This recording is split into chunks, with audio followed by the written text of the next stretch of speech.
Yeah, so I think one dimension that when you're thinking about transhumanism, is the invasiveness of the technology, right? So something like the wheel, you're not actually strapping and attaching to your leg or body, um, and you can't like remove it or something like that. Whereas in some cases, you're talking about like highly invasive things.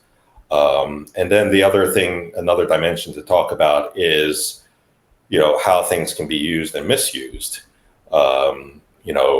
In theory, there are many ways you can misuse a wheel. You can go and put a bunch of wheels on your friend's bed, and then the bed starts rolling away, or something of that sort.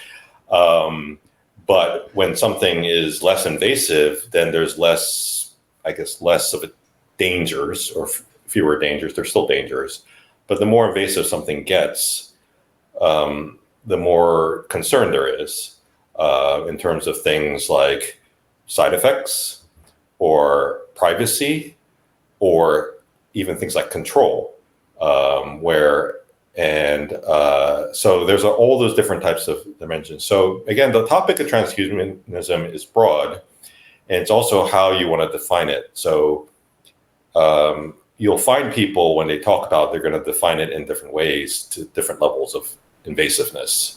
But the actual dictionary definition is still fairly broad, where you're really sort of enhancing human capabilities using technology. Yeah. One of the things I think we can do this, Bruce.